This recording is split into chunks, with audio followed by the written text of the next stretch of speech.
وخاتم الانبیاء بلند السلام.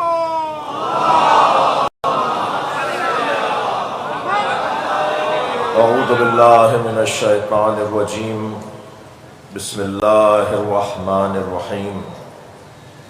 الحمد للہ الذی لا یبلغ مدحتہ القائلون ولا يحصي نعماءه العادون ولا يعدي حقه المجتهدون الذي ليس لصفته حد محدود ولا نعت موجود ولا وقت معدود ولا أجل ممدود فطر الخلائق بقدرته ونشر الرياح برحمته والصلاة والسلام على الرسول المسدد المصطفى العمجد المحمود الأحمد سيدنا ومولانا ومولى الكونين جد الحسن والحسين عاني أبا القاسم محمد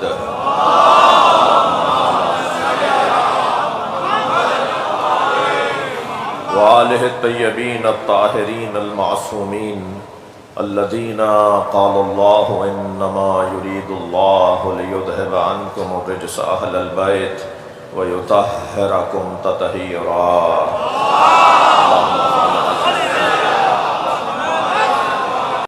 ولعنة الله على أعدائهم أجمعين من يوم عداوتهم إلى قيام يوم الدين. أما بعد، قال الحكيم في قرآن الكريم: بسم الله الرحمن الرحيم. وَلَوْ اتَّبَعَ الْحَقُّ أَهْوَاءَهُمْ لَفَسَدَتِ السَّمَاوَاتُ وَالْأَرْضُ وَمَنْ فِيهِنَّ. صلوات.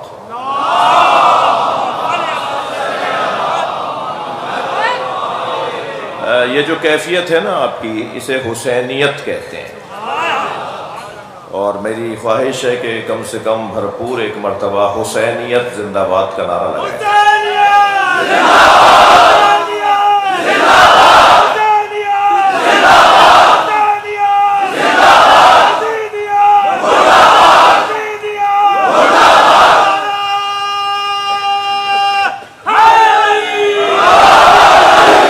اللہ قرآن مجید میں اعلان فرما رہا ہے: وَلَوْ اتَّبَعَ الْحَقُّ أَهْوَاءَهُمْ.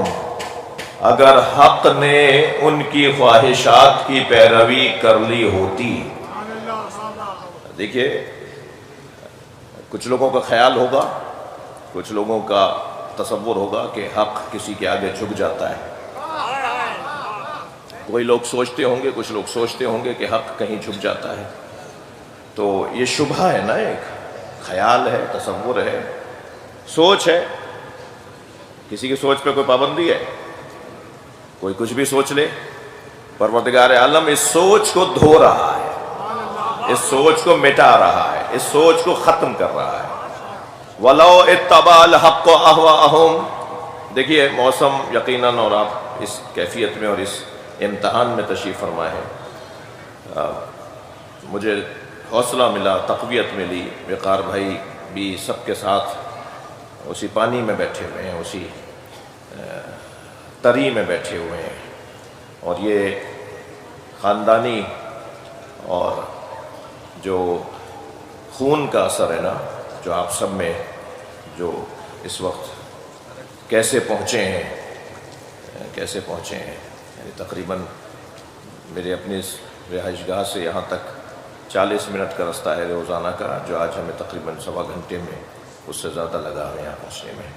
رستے بند ہیں، اس کے باوجود بھی ماشاءاللہ توقع سے زیادہ لوگ ہیں، اس لیے کہ ہم اس گھرانے سے جڑے ہوئے ہیں جو زمانے کو مڑ کر نہیں دیکھتے، زمانے کو موڑ کر دیکھتے ہیں.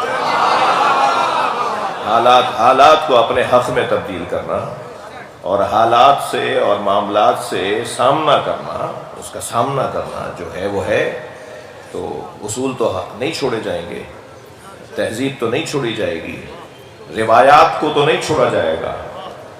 اب وہ یقیناً کچھ اس کے اندر موسمی حالات کی وجہ سے ممکن ہے کہ میں آج آپ سے زیادہ آپ کو زحمت نہ دوں، اور جہاں 1 گھنٹہ خطاب ہونا چاہیے وہاں ممکن ہے میں آپ سے آدھے گھنٹے میں رخصت لے لوں. وہ یقیناً ایسا، یا کچھ اشارے ہو رہے ہیں کہ نہیں ایسا نہیں ہونا چاہیے.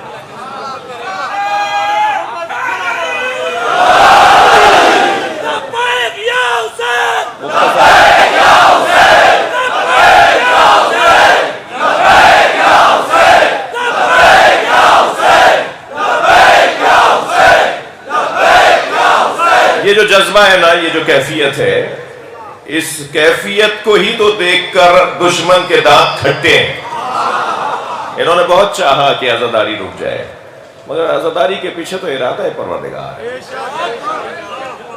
بہت لوگوں نے پیسہ خرچ کیا کہ کسی طرح سے مجلسیں بند ہو جائیں، مگر عزاداری کے پیچھے تو ارادہ پروردگار ہے۔ اور اگر آپ کی عقیدتیں میرے ساتھ شامل ہیں تو جملہ کہہ دوں کہ عزاداری کے پیچھے تو دعائے زہرا ہے۔ اللہ چاہتا ہے کہ سیدہ کے بچوں کا نام روشن رہے۔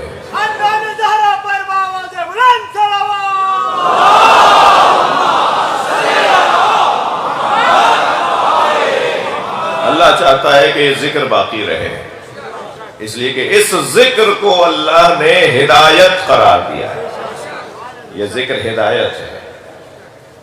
جی، جب امام حسین 3 سال کا سن تھا، مولانا آپ کو ہدیہ کر رہا ہوں حدیث، آپ کی سنی بھی ہے میری زبان سے، آپ سنیں گے دعا دیں گے۔ 3 سال کا سن ہے امام حسین کا، مسجد نبوی میں سرکار محراب میں تشریف فرما ہے۔ آتے ہوئے حسین کے دیکھ کر فرمایا مرحبا مرحبا یا زین السماوات والارض، خوش آمدید خوش آمدید اے آسمانوں اور زمینوں کی زینت حسین۔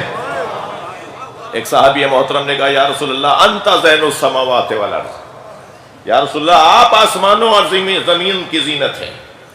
تو فرمایا سنو، انا ابنی ہادا، یہ میرا بچہ حسین، اکبر فی السماء من الارض، یہ آسمانوں میں زمین سے زیادہ بڑا ہے۔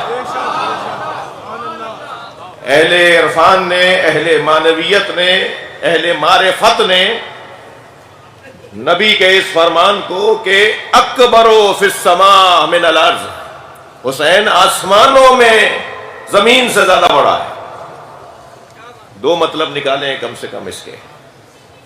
ایک مطلب تو یہ نکالا کہ تم زمین کو کتنا بڑا مانتے ہو، کتنا بڑا تم زمین کو تصور کرتے ہو، میرا حسین تمہارے اس تصور سے بھی زیادہ بڑا ہے، آسمانوں میں بڑا ہے۔ کسی کا زمین میں بڑا ہونا تو دھوکہ بھی دے سکتا ہے۔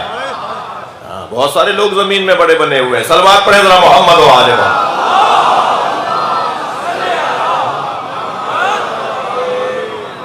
ایک اور بلند صلوات۔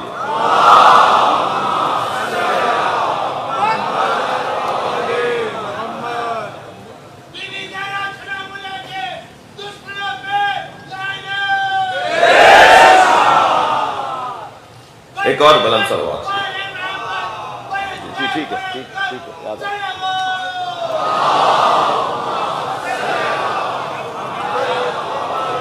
اب دیکھیے جناب وقار مہدی صاحب، سینیٹر صاحب تشریف فرما تھے اور ماہر معاشیات، پاکستان کا ایک مضبوط سیاسی نام اور ایک ذمہ دار شخصیت جناب مفتاح اسماعیل صاحب بھی مجلس اعزا میں تشریف فرما ہے۔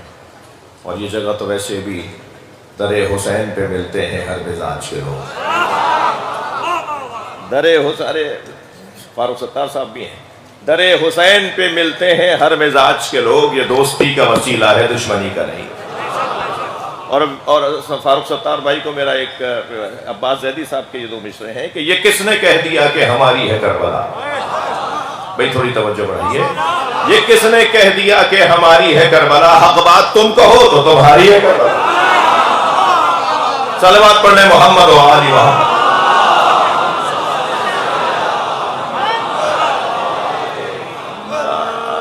آج کچھ اس طرح کا ماحول ہے مفتاح صاحب، فاروق بھائی، وقار بھائی، حضرت علامہ مولانا شبیر میسمی صاحب سیکرٹری جنرل ہیں اسلامی تحریک پاکستان شیعہ علماء کونسل کے۔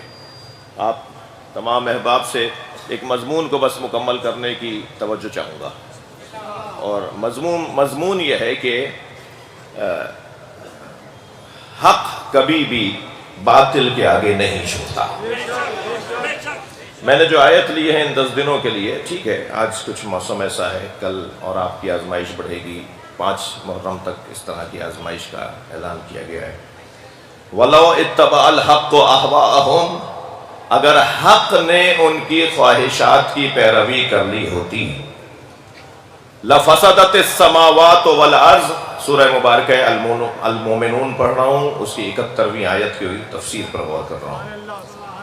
وَلَوْ اتَّبَعَ الْحَقُّ أَهْوَاءَهُمْ، اگر حق نے ان کی خواہشات کی پیروی کر لی ہوتی لَفَسَدَتِ السَّمَاوَاتُ وَالْأَرْضُ وَمَنْ فِيهِنَّ، تو تم دیکھتے کہ آسمان، زمین اور آسمانوں اور زمین کے درمیان جو کچھ ہے وہ سب برباد ہو جاتا۔ خیال ہے، کچھ بھی سوچ سکتا ہے کوئی بھی خیال ذہن میں لا سکتا ہے کہ حق وہاں جھک گیا، حق نے اس کی پیروی کر لی، کوئی کچھ بھی سوچ سکتا ہے۔ مگر اللہ نے ایک قاعدہ دے دیا کہ اگر حق نے کبھی خواہشات نفسانی کی پیروی کی ہوتی تو پھر منظر یہ بنتا کہ آسمان گرتا، زمین پھٹتی، سب برباد ہو جاتا۔ مگر نہ آسمان گرا ہے، نہ زمین پھٹی ہے، نہ کوئی بربادی آئی ہے، تو مان لے کہ حق کبھی بھی باطل کے آگے جھکتا نہیں ہے۔ حق کا کام ہے استقامت کے ساتھ کھڑے رہنا، حق کا کام ہے مضبوطی کے ساتھ جمے رہنا، حق کا کام ہے اپنا گلا کٹوا دینا، اپنے بدن کو ٹکڑے ٹکڑے کروا دینا، مگر اپنے نظریے کو زندہ رکھنا۔ بتائیے نظریہ زیادہ اہم ہے یا بدن زیادہ اہم ہے؟ ان الحیات عقیدۃ و جہاد، حدیث سے یہ ماخوذ ایک قاعدہ اور کلی آپ کے سامنے رکھ رہا ہوں۔ انسان کی زندگی نظریہ ہے اور اس نظریے کے مطابق جد و جہد ہے۔ نظریہ اور نظریے کے مطابق جد و جہد یہ انسان کی زندگی کا خلاصہ ہے۔ یعنی آپ کی میری زندگی کو اگر دو جملوں میں خلاصہ کرنا چاہیں تو خلاصہ یہ بیان کیا ہے کہ حیات ہے ہی یہ، زندگی ہے ہی یہ کہ اپنے نظریے کو قائم کرو، کوئی نظریہ تو بناؤ۔ میرے مولا فرماتے ہیں کہ سوکھے پتوں کی طرح نہ رہا کرو کہ ہوا نے اگر رخ بدلا تو یہاں آ پڑے اور ہوا نے رخ بدلا تو وہاں جا پڑے۔ جو روزانہ رنگ بدلے، جو روزانہ ڈھنگ بدلے، جو روزانہ در بدلے، جو روزانہ عقیدہ بدلے، جو روزانہ نظریہ بدلے، وہ مسلمان کہاں ہے؟ میں آپ کو مضبوط بناؤ، اپنا کوئی نظریہ لے کر آؤ، اپنی کوئی سوچ بناؤ، اور سوچ بھی عزیزان گرامی وہ کیا سوچ ہے جو روزانہ بدل جاتی ہو؟ وہ کہاں نظریہ ہے جو روزانہ تبدیل ہو جاتا ہو؟ نظریہ تو ہے ہی وہ کہ جس کے اوپر پھر قائم ہو جائے تو بنا لے تو پھر قائم ہو جائے۔ جی مضبوطی، عقیدے کی مضبوطی۔ دیکھیے جو کچھ ہے نا آپ کی اس وقت اس کیفیت میں بیٹھنا یہ آپ کی سوچ کی عکاسی ہے۔ سوچ، سیدھی سی بات، آپ کا ایسے آنا، رستے مسدود تھے۔ ابھی میں نے اپنے دوست سے پوچھا کہ بھائی یہ اتنی سلو کیوں چل رہے ہیں لوگ؟ تو انہوں نے کہا سر پتہ نہیں نا اس پانی میں گڑھا کتنا بڑا ہے۔ صلوات پڑھے ذرا محمد والے۔ تو یہ جو آپ کی اس تکلیف میں آئے ہیں، شخصیات تشریف فرما ہے، اہل علم تشریف فرما ہے، آپ مومنین تشریف فرما ہے، اس کیفیت میں یہ آپ کی سوچ کی عکاسی ہے، یہ آپ کے ذہن کی عکاسی ہے۔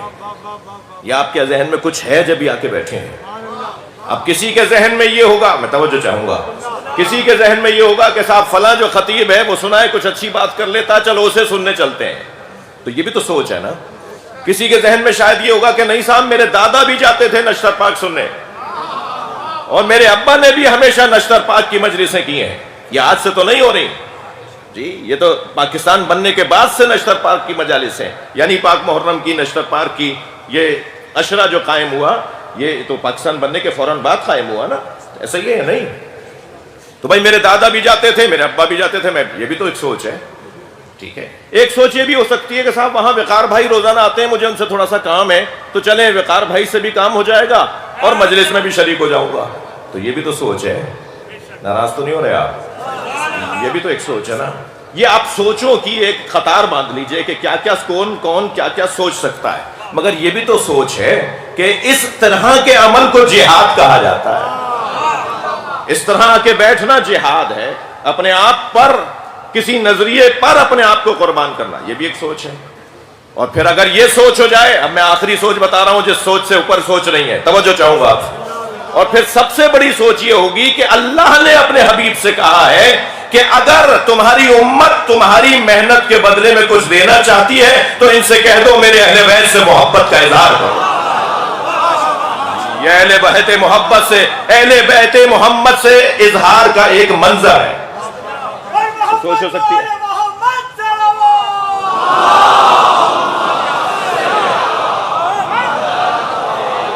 اب آپ سے توجہ چاہوں گا عزیزان گرامی، حق کسی کی خواہشات کی پیروی نہیں کرتا.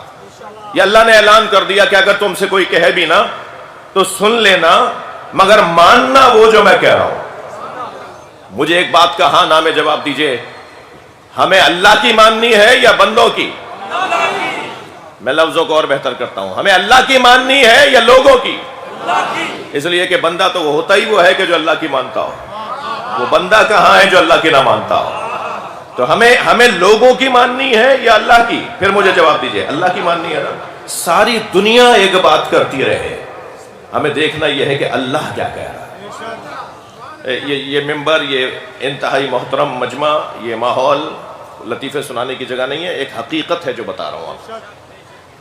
ایک زندہ کو باندھ کر لٹایا ہوا تھا اور مولانا صاحب جنازے کی تکبیروں پہ تکبیریں پڑھ رہے تھے، اور وہ پکار پکار کے کہہ رہا تھا. یہ حمص کا واقعہ ہے، قیاس پر عمل کرنے سے متعلق واقعہ ہے کہ جسے اچھا سمجھ لیا، جسے صحیح سمجھ لیا، جسے سوچ لیا کہ یہ صحیح ہے، بس اسی کے اوپر عمل کیے چلے جائیں، مگر اپنی سوچ کو تو کسی معیار کے مطابق لاؤ.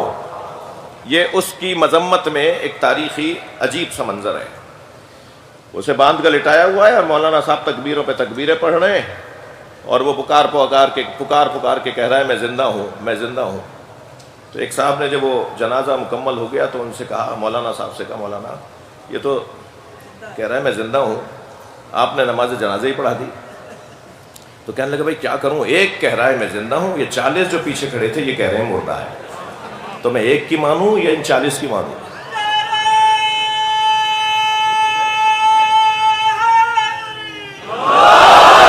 تو لوگوں کے بولنے کو مانیں گے یا اللہ کے حکم کو مانیں گے؟ جی توجہ چاہوں گا. ساری دنیا یہ کہتی ہے، یا اکثر دنیا کہتی ہے یا نہیں کہتی، کہ دیندار بھائی نقصان میں ہوتے ہیں، مذہبی لوگ نقصان میں ہوتے ہیں. یہ تقوی پرہیزگاری، یہ اللہ والے لوگوں کو کہاں ترقی ملتی ہے؟ یہ بار بار تقوی پرہیزگاری کے تقاضوں کے مطابق آگے ہی نہیں بڑھ پاتے، انہیں تو کہیں بٹھایا ہی نہیں جاتا. ان کو تو یہ کہتے ہیں جی یہ میں نہیں کر سکتا، میں یہ نہیں کر سکتا. جب نہیں کر سکتے تو تم آگے بھی نہیں بڑھ سکتے، یہی کہا جاتا ہے نا. یعنی دنیا یہ کہہ رہی ہے کہ جو بے دین ہے وہ فائدے میں ہے، بھئی یہی مطلب ہوا، اور جو دیندار ہے وہ نقصان میں ہے. اب مجھے بتائیے، دنیا کہہ رہی ہے کہ دیندار نقصان میں ہے اور بے دین فائدے میں ہے، اور اللہ کہہ رہا ہے وَالْعَصْرِ إِنَّ الْإِنسَانَ لَفِي خُسْرٍ إِلَّا الَّذِينَ آمَنُوا وَعَمِلُوا الصَّالِحَاتِ وَتَوَاصَوْا بِالْحَقِّ وَتَوَاصَوْا بِالصَّبْرِ. جو دیندار ہے وہی فائدے میں. ہم کس کی مانیں بھائی؟ ساری دنیا کہتی رہے کہ ابو طالب نے کلمہ نہیں پڑھا، ساری دنیا کہتی رہے کہ ابو طالب نے کلمہ نہیں پڑھا.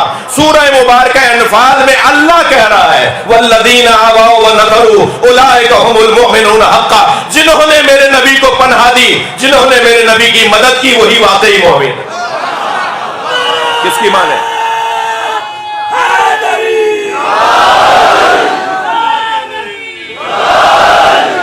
ہم کس کی مانے بھائی؟ اللہ کہہ رہا ہے جنہوں نے میرے نبی کو پناہ دی وہ واقعی مومن ہے. اللہ یہ ارشاد فرما رہا ہے کہ جنہوں نے میرے نبی کی مدد کی وہی واقعی مومن ہے. لہم مغفرۃ ورزق کریم. انہی کے لیے مغفرت ہے اور انہی کے لیے رزق کریم ہے. رزق اور رزق کریم میں فرق ہے. بس آخری جملے کہہ رہا ہوں، رزق اور رزق کریم میں فرق ہے. رزق جو آپ کو مجھے مل گیا، 2 روٹی ملی، کھا لی، پیٹ بھر گیا، یہ رزق ہے. مگر رزق کریم وہ ہے جو کبھی ختم نہ ہوتا ہو. جی دعوت ذوالعشیرہ میں بکرے کی ایک ران کو 40 لوگوں نے کھا لیا، تب بھی وہ ویسی ہی بچی رہ گئی. جس پہ کہا تھا نا انہوں نے کہ یہ جادوگر ہیں، اٹھ کے چلے گئے تھے یہ کہہ کے کہ ہم تو ایک بندہ ایک بکرا کھاتا تھا، یہ 40 آدمیوں کو ایک ران میں انہوں نے کھلا بھی دیا اور ران بھی ویسی کی ویسی بچی رہ گئی. جی مولا علی سے فرمایا تھا سرکار نے کہ ایک مٹکے میں دودھ لے آؤ اور ایک بکرے کی ران بنوا کے لے آؤ. میں 40 لوگوں کی دعوت کر رہا ہوں، 40 لوگوں نے، جن میں سے ہر ایک اپنی جگہ ایک بکرا بھی کھا جاتا تھا، وہ ایک بکرے کی ران پہ سب نے کھا بھی لیا، پیٹ بھی بھر گیا، اور وہ غذا بھی ختم نہیں ہوئی. سب نے دودھ پی بھی لیا، وہ مٹکا بھی بھرا رہ گیا. تو یہ کہنے لگے یہ جادو ہے، چھوڑ کے چلے گئے، نبی کی بات ہی نہیں سنی. سرکار نے فرمایا علی دوسرے دن پھر بناؤ کھانا. دوسرے دن پھر ران کھلائی گئی، پھر دودھ پلایا گیا. پھر کہنے لگے یہ ہو ہی نہیں سکتا، یہ کیا منظر ہے، یہ کیسے ممکن ہے کہ جو اتنا کھاتے ہوں وہ اتنی سے غذا کے اندر پیٹ بھر جائے. دیکھیے جادو میں اور معجزے میں فرق ہے. آپ کی توجہ بات آ گئی ہے تو میں ایک جملہ کہہ دوں. جادو میں اور معجزے میں فرق ہے. جادو وقتی ہوتا ہے اور معجزہ کل وقتی ہوتا ہے. وہاں سے اٹھ کے جاتے تو بھوک لگتی نا. صلوات پڑھے ذرا محمد و آل محمد.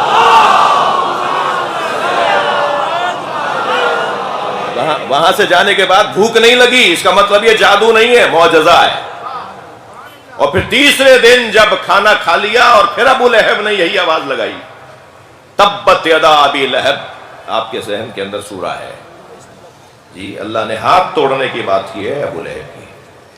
ہاتھ جو ہوتے ہیں نا، یہ والے ہاتھ ہی نہیں ہوتے. ہاتھ کہتے ہیں رسائی، توانائی، رستے، وسائل جی، ذرائع، اسے کہتے ہیں ہاتھ. ان کے ہاتھ میں کیا ہے؟ ان کے ہاتھ بڑے لمبے ہیں جی، دونوں ہاتھوں سے وہ یہ کر رہے ہیں. صلوات پڑھ لیں ذرا محمد و آل محمد جی.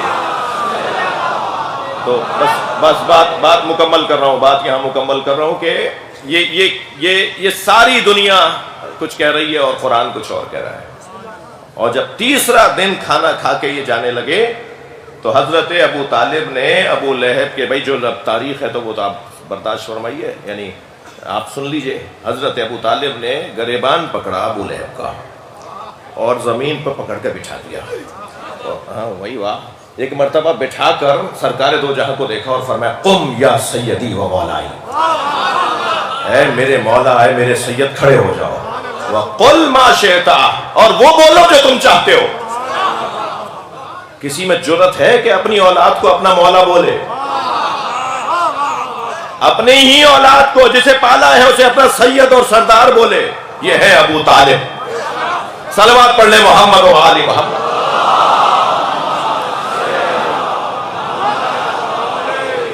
بات یقیناً یہ گفتگو آگے بڑھے گی اور انشاءاللہ آئندہ کے دنوں میں کل اور آئندہ کے دنوں میں اس مضمون پہ گفتگو کرنی ہے. آج میں جو چاہ رہا تھا اس کا ایک 5% حصہ بیان ہو پایا. آپ کے سامنے کچھ معروضات اور کچھ مطالعات کو رکھوں گا اس آیت پر غور کرتے ہوئے. اور قرآن کا قاعدہ یہ ہے کہ طاقت حق نہیں ہے، حق طاقت ہے. بھائی صلوات پڑھ لیں محمد و آل محمد. اس سے بلند صلوات نبی کی ذات پر.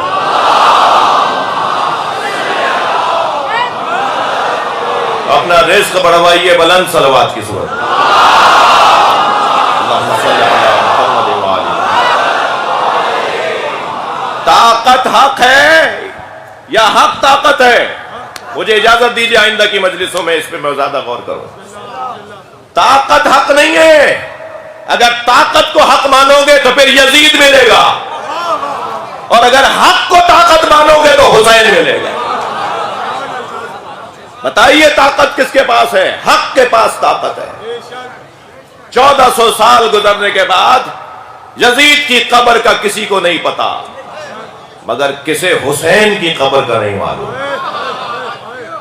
ہزاروں میل کے فاصلے پر کربلا ہے جی. کربلا کی بات کر رہا ہوں. اہل دل کی سرزمین، عاشقوں کی سرزمین، آزاد منشوں کی سرزمین، زندہ رہنے والوں کی سرزمین. جا کر تو دیکھیے. میں ابرار بھائی سے کہوں گا، مفتاح بھائی کو بھی اور جناب فاروق ستار صاحب کو بھی، وقار بھائی آپ ہمت فرمائیے انہیں کربلا کی ایک زیارت کروائیے. یقیناً گئے ہوں گے لیکن میری خواہش بھی ہے. جانے کے بعد دل ہی نہیں کرتا، ایسا لگتا ہے جیسے زمین پر معراج ہو رہی ہو. عجیب سرزمین ہے. ہندو، عیسائی، غیر مسلم، شیعہ ہی نہیں غیر شیعہ جب اس سرزمین پہ قدم رکھتے ہیں تو کہتے ہیں ایسا لگتا ہے جیسے دل ہمارا کھنچتا چلا جا رہا ہے. ابھی ایک بہت بڑے مفتی صاحب پچھلے دنوں وہاں تشریف فرما تھے. وہ میرے دوست ہیں، عزیز ہیں، دیوبندی عالم دین ہیں. میں کوئی ایسی بات نہیں کر رہا، ان کی تعریف ہی کر رہا ہوں. انہوں نے کالے رنگ کا چشمہ لگایا ہوا تھا ساری زیارت میں. تو میرے سامنے ہی ان سے کسی دوست نے پوچھا کہ آپ نے یہ چشمہ کیوں لگایا تھا؟ کہنے لگے کیا کروں، بار بار آنکھوں میں آنسو آ رہے تھے، اور مجھے اگر کوئی روتا ہوا دیکھ لے تو پتہ نہیں کیا منظر بنے، کیا ہو جائے، اس لیے میں نے یہ چشمہ لگایا ہوا تھا. یعنی کہنے میرے ہاتھ میں ہی نہیں تھا. دل ایک مرتبہ نرم ہونا شروع ہو جاتا ہے. یہ جو قوم رونے کی مشق کرتی ہے نا، میں اپنے سنی بھائیوں کو توجہ دلا رہا ہوں، جو قوم رونے کی مشق کرتی ہے نا وہ کسی کو رلاتی نہیں ہے.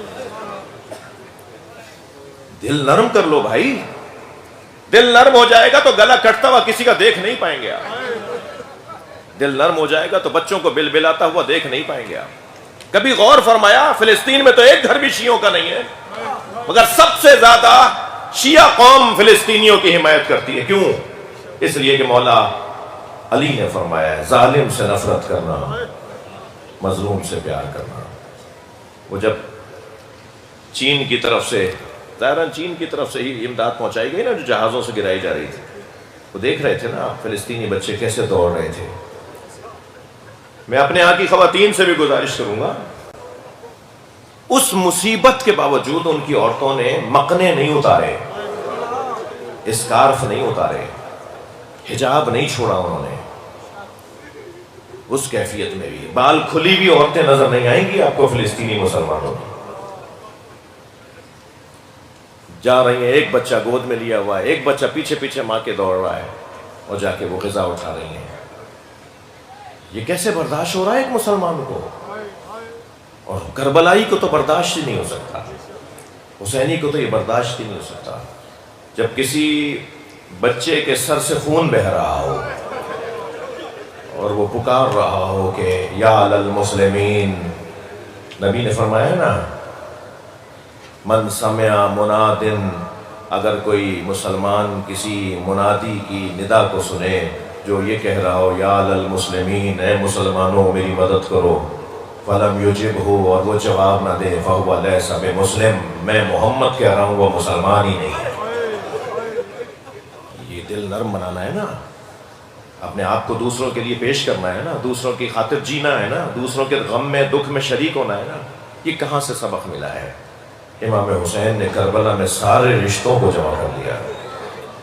آج 2 محرم ہے نا بھائی، 2 محرم کو ان رضا خانوں میں جو بیان، جو صفحہ تاریخ پڑھا جاتا ہے، وہ یہ تاریخ کا صفحہ ہے کہ کربلا میں امام حسین کا قافلہ 2 محرم کو داخل ہوا. 2 محرم کو امام حسین کا قافلہ، سن 61 ہجری کا 2 محرم، 61 ہجری کا دوسرا دن، 2 دن پہلے ہی تو 61 ہجری شروع ہوئی ہے. پورے نبی کی رحلت کے 50 سال بعد، نبی کی رحلت کے پورے 50 سال کے بعد، نبی کا خاندان، نبی کے بچے، نبی کی نواسیاں، نبی کا وہ بیٹا جسے فرماتے تھے یہ میرا دل کا چین ہے، میری آنکھوں کی ٹھنڈک ہے، ثمرۃ فؤاد قرۃ عین، نبی نے جملے فرمائے امام حسین کے لیے. وہ اپنے بچوں کو لے کے کربلا میں داخل ہو رہے ہیں.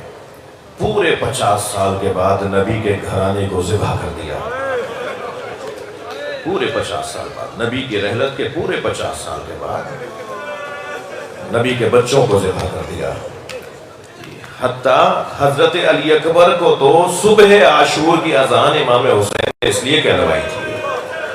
امام حسین کے جو مؤذن تھے نا، جب جماعت کھڑی ہوتی تھی تو ایک مخصوص صحابی محترم تھے جناب ابن دردہ، وہ اذان کہا کرتے تھے. مگر صبح عاشور کی اذان امام حسین نے فرمایا علی اکبر تم آج اذان کہو. کیوں امام حسین نے صبح عاشور کی اذان اپنے بڑے بیٹے سے کہلوائی؟ اس لیے کہ ان کا لہجہ نبی جیسا تھا. اللہم شہد علی ہؤلاء القوم فقد برأ الیہم غلام من تشبہ برسولک. جب حضرت علی اکبر کو شہادت کے لیے بھیجا تھا نا امام نے، تو دونوں ہاتھوں کو اٹھا کے کہا تھا یا اللہ گواہ بن جا، اب میں اسے بھیج رہا ہوں جو تیرے رسول کے مشابہ ہے، خلقا و خلقا و منطقا. اس کا بولنا بھی تیرے نبی جیسا ہے، اس کا اخلاق بھی تیرے نبی جیسا ہے، اس کے شمائل بھی تیرے نبی جیسے ہیں. حضرت علی اکبر کو نقاب لگا کے نکالا جاتا تھا گھر سے باہر. گھر کے غلام جب حضرت علی اکبر کے ساتھ چلتے تھے تو نقاب ڈال کے چلتے تھے، یا چہرے پہ نقاب ڈالی جاتی تھی، یا آدھے چہرے کو چھپایا جاتا تھا، اس لیے کہ حضرت علی اکبر کا حسن دیکھ کے لوگ اپنا کام چھوڑ دیتے تھے. روڈ رستے کے لوگ رک جاتے تھے اور چہرے کو دیکھ کے کہتے تھے تم نے دیکھا تھا نبی کی آنکھیں کیسی تھی؟ تم نے سنا ہے کسی سے نبی کی ناک کیسی تھی؟ امام حسین فرما رہے ہیں نا میرا یہ بچہ میرے نانا جیسا ہے. تو صبح عاشور کی اذان امام حسین نے علی اکبر سے کہلوائی تاکہ جب ان کے کانوں میں 500 سے زیادہ حافظان قرآن تھے نا یزیدی لشکر میں، یہ 400 سے زیادہ صحابہ تھے نا. اگرچہ آج کا مسلمان کہتا ہے، آج کے مفتیان دین کہتے ہیں کہ نہیں، جو امام حسین کو مارنے آیا وہ صحابی نہیں رہا، وہ صحابی کیسے رہے گا جو نبی کے بچوں کو مارنے آیا ہو. لیکن وہ تو دعوے دار تھے نا کہ ہم صحابی ہیں، وہ تو دعوے دار تھے نا کہ ہم حافظان قرآن ہیں. قاضی القضات نے امام حسین کے قتل کا فتویٰ دیا تھا. اس وقت کی مسلمان مملکت کے، مسلم حکومت کے قاضی شریح نے فتویٰ دیا تھا کہ حسین کو مار دو، اس لیے کہ حسین بیعت نہیں کر رہے ہیں. بتائیے حق طاقت ہے یا طاقت حق ہے؟ امام حسین نے اس وقت میں بیعت نہیں کی. 100 سال تک تو امام حسین کی قبر پہ کوئی سایہ بھی نہیں تھا. آپ کی عقیدت کی وجہ سے آنکھوں میں آنسو آ رہے ہیں نا، آپ کی آوازیں بھی بلند ہو رہی ہیں. 3 دن تک تو امام حسین کا لاشا کسی نے نہیں دفنایا. ہاں 3 دن تک زہرا کے لال کا لاشا. امام زین العابدین علیہ السلام نے 35 سال تک عزاداری کی ہے. ایک دن اپنے گھر سے باہر نکلے، ایک دن اپنے گھر سے باہر تشریف فرما ہوئے تو آپ کے کان میں ایک آواز آئی جو ایک شخص یہ کہہ رہا تھا انا الغریب فرحمونی، میں غریب ہوں مجھ پہ رحم کرو. مانگ رہا تھا، کسی اور شہر سے آیا ہوا تھا، مدینہ کا شہر ہے. امام کی کان میں آواز آئی کہ کوئی کہہ رہا ہے انا الغریب فرحمونی، میں غریب ہوں میری مدد کرو، مجھ پہ رحم کرو. امام کو جانا کہیں اور تھا، اس کی طرف مڑے. حضرت نے فرمایا غریب کسے کہتے ہیں؟ غریب کون ہوتا ہے؟ کہ مولا میں غریب ہوں. حضرت میں غریب ہوں. حضرت نے فرمایا غریب کی تعریف کیا ہے؟ غریب کہتے کیسے ہیں؟ کہنے لگا جو وطن سے دور ہو، جو اپنے وطن میں نہ ہو، جو وطن چھوڑ کر کسی اور جگہ پر گیا ہو. حضرت نے فرمایا یہ شہر تمہارا وطن نہیں ہے نا، اس لیے اپنے آپ کو غریب کہہ رہے ہو. مجھے بس ایک سوال کا جواب دو، ابھی اگر تمہاری یہاں رحلت ہو جائے تو مدینے والے تمہیں دفنائیں گے نہیں؟ اجرکم اللہ، اجرکم اللہ. جن کے مذہب میں رونا جائز ہے وہ تکلف کر کے نہ روئے. جی وہ مولا نے فرمایا اگر تمہارا یہاں انتقال ہو جائے، تمہاری رحلت ہو جائے تو کیا مدینے والے تمہیں دفنائیں گے نہیں، غسل و کفن نہیں دیں گے، نماز جنازہ نہیں پڑھیں گے؟ کہنے لگا مولا یہ تو ہو ہی نہیں سکتا. تو حضرت نے فرمایا تم تو کہہ رہے تھے کہ میں غریب ہوں. غریب تو وہ ہے جیسے 3 دن بے گور و کفن رکھا. میرا بابا حسین. اجرکم اللہ، اجرکم اللہ. اللہ آپ کی نوازوں پہ رحمت نازل فرمائے. بھائی اگر کسی مذہب کے بزرگ نے رونے سے روکا ہے نا تو یقیناً وہ اس مذہب کے ماننے والوں کے لیے بزرگ ہیں. لیکن ہمیں تو امام جعفر صادق نے فرمایا ہے، امام رضا نے فرمایا ہے جب غمیں دنیا گھیرنے لگے، پریشانیاں بڑھنے لگے نا تو فبکِ للحسین، میرے جد حسین پہ رو لگے. بس آخری روایت سناؤں گا اور آپ سے اجازت چاہوں گا. 2 محرم تھی، آج کا دن تھا. بس آخری روایت امام علی رضا علیہ السلام جن کا مزار مشہد مقدس میں، کتنا بڑا مزار ہے میرے مولا کا. 8ویں امام ہے شیعوں کو مسلمانوں کے. 2 محرم کو امام علی رضا کے شاعر جناب دیبل خزائی امام رضا کی خدمت میں آئے اور آ کے کہا مولا میں آپ کے جد حسین کا مرثیہ کہہ کے لایا ہوں. آج 2 محرم ہو گئی ہے، میں آپ کو مرثیہ سنانا چاہتا ہوں. امام نے فرمایا دیبل ذرا صبر کرو، دیبل ذرا رکو. اپنے غلام کو اشارہ کر کے بلایا، وہ قریب آیا، حضرت نے فرمایا پردہ گروا دو، پردہ آویزہ کرواؤ اور بیویوں سے کہو کہ آگے بیٹھ جائیں، دیبل مرثیہ پڑھیں گے، سب سنیں گے، ساری بیویوں سے کہو کہ آگے بیٹھیں، سب مرثیہ سنیں گے دیبل کا۔ اور جب ساری بیویاں اہل حرم آ کر سیدانیاں آ کر بیٹھ گئیں تو امام نے اشارہ کیا دیبل جاؤ کرسی پہ بیٹھو جا کر مرثیہ سناؤ۔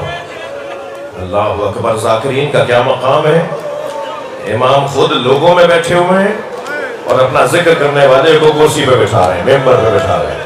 تو میں جاؤ دیبل جا کے مرثیہ سناؤ۔ دیبل نے مرثیہ پڑھنا شروع کیا، یا فاتی قومی یبنت الخیر فندوی، اے بہترین مخلوق مصطفیٰ کی بیٹی، اے نبی مکرم کی دختر، اے فاطمہ زہرا، جنت البقیع کو چھوڑ کے کربلا آ جاؤ، کربلا میں آسمان سے تارے اتر رہے ہیں، اے سیدہ جنت البقیع کو، مدینے کو چھوڑ کے کربلا میں آ جاؤ، کربلا میں آسمان سے چاند کے ٹکڑے گر رہے ہیں، اے سیدہ کربلا میں تمہارے پوتے علی اکبر کے برشی ماری جا رہی ہے، تمہارے قاسم پہ گھوڑے دوڑائے جا رہے ہیں، تمہارے عباس کے بازو کاٹے جا رہے ہیں، تمہارے نواسے اون و محمد کو مارا جا رہا ہے۔ اے سیدہ جب کربلا میں ہر جگہ رو لو تو ایک نشیب میں بھی آ جانا، تمہارا حسین گھوڑے سے گرایا جا، اجرکم اللہ۔ یہ کہہ کر مرثیہ مکمل کر دیا دیبل نے، اور جیسے ہی مرثیہ مکمل ہوا اجرکم اللہ، تو امام رضا رو رہے تھے، امام کی آنکھوں میں آنسو آ رہے تھے، تو امام نے آواز دے کر کہا دیبل اس میں 2 مصرے اور بڑھا دو، اے سیدہ جب کربلا میں رو چکو تو اپنے غریب بیٹے کی قبر پہ خراسان میں بھی آ جانا۔ دیبل نے کہا مولا مجھے تو نہیں پتا بی بی کے کون سے بیٹے کی قبر خراسان میں ہے۔ امام رضا نے اشارے میں فرمایا نا میری ماں سے کہو کہ جب حسین کو رو لے کربلا میں تو پھر خراسان میں اپنے بیٹے کی قبر پہ بھی آ جائے۔ تو دیبل نے کہا مولا مجھے نہیں پتا بی بی کے کون سے بیٹے کی قبر خراسان میں ہے۔ تو امام رضا نے فرمایا مجھے غربت میں مارا جائے گا، میرا سارا خاندان مدینے میں ہوگا اور مجھے غربت میں زہر دے کے مارا جائے گا۔ میری دادی زہرا سے کہو کہ میرے پاس بھی آ جائے۔ دیبل نے یہ 2 مصرے بڑھائے، رونے کی آوازیں بلند ہوئی، کنیز پردہ ہٹا کے باہر آئی اور کنیز نے کہا دیبل خاموش ہو جاؤ، معصوم قوم رو رو کے بے ہوش ہو گئے۔ میں ہاتھ جوڑ کے کہوں گا امام رضا کی بہن سے بی بی ابھی تو خبر شہادت دی گئی ہے، آپ سے برداشت نہیں ہوا، سلام ہو زینب کبریٰ پر، 70 قدم کے فاصلے سے دیکھتی رہی، بھائی کو ذبح کیا جاتا رہا،